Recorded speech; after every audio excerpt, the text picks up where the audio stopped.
Hold on, mate. Don't say that, Dallas.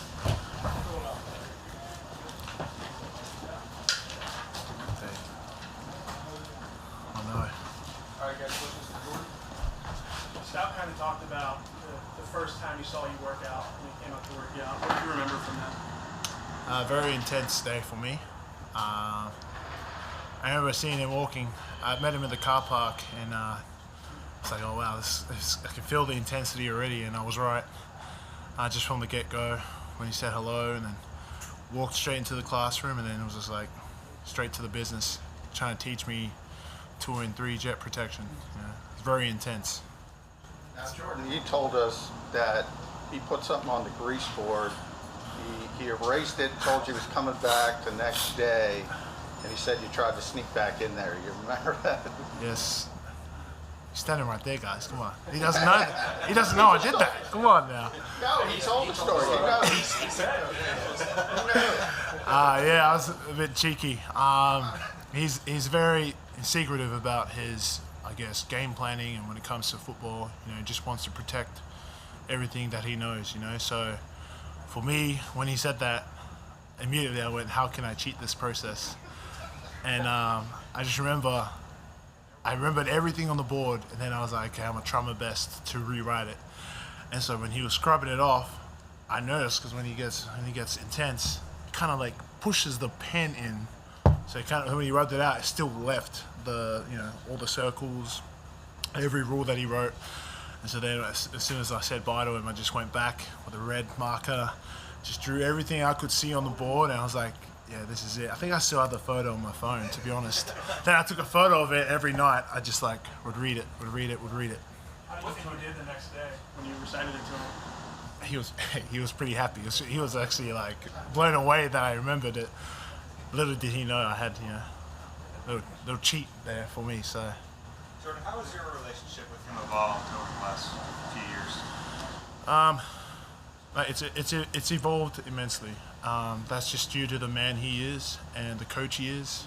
I think for me, when I first came in, it was hard for me to, I guess, coming from the background that I did, grasp onto what he was coaching me. And the lifestyle, I didn't really understand, like everyday life, how to make it to the next level.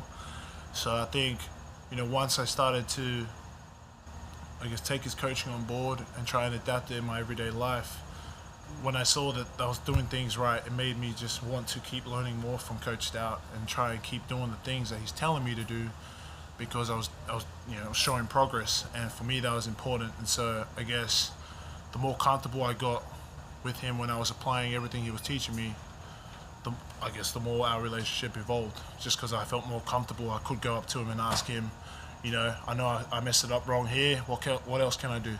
So for me, it was just building that relationship, trusting in the coach. That's how it evolved. What's the most important thing that you've learned from Isaac St. Mauli in your talks behind those doors? 4 seconds at a time. He reminds me every day. On to the next play. That's just the mantra he lives by. 4 seconds at a time. Good play, bad play. On to the next play. So. When you look at Landon Dickerson, obviously he's coming in after playing football pretty much all his life, unlike you and everything. Like, what do you notice about him as far as his knowledge and how good he can become and all that? His knowledge is really impressive. He's got good, good headspace just to know the game plan and know the right calls. I think the most impressive thing about Landon is he's got that country strength. It's like insane. When we're working out, you're just like, how does this guy have so much power? And so I can't wait for him to see that on the field. I can't wait to see it. So. Hey Jordan, I went back and watched that Niners game from last year. That was obviously a big night for you. As you think about your career, what's the significance of that game? I was watching the film too this week. I just remember man, I look so bad. I remember watching it, I was like, man, I look really bad here. But for me, it was just nice to realize how much, I learned from the first time I started to now. I just feel like my game's just changed, and I'm able to identify that just looking at my stance, looking at how I was playing that first time I started. And so yeah, I'd say that it was kind of crazy to think that this happened last year, and now we're playing them again. So Did that night show you that you can play in the league, or like did you have to have that type of game to know? no, I didn't think I did know I could play in the league from that game, but yeah, just had to. I guess the biggest thing was consistency. Can I show up every week? And that's when I really knew I could play in the league was when I was stacking games and stacking days. So Is it not? Sorry. Is it nice to have that kind of time capsule between that game and then getting the contract extension and then this game against the same opponent? I mean, for me, I don't really look at it like that. The little time capsule, it's gonna sound like a broken record, but you guys know me. Like, I focus on the next game, next week, and the next day trying to get better. And for me, it's when I do look back at it, I'm able to see how far I've come, and so I want to keep moving forward, just watching off the tape and learning off my mistakes. So That focus this week is Nick Bosa. Obviously, he's one of the best edge rushers in this league. Wasn't there last year, was hurt. What have you kind of seen from him when you're studying that film? He's a tremendous player. It's no secret he's a tremendous player, but I never worry about the player I'm going up against. I worry about myself. I just know if I just focus on my technique and don't overthink anything, don't read the rush. It's one thing that Coach Stout always says: don't read the rush.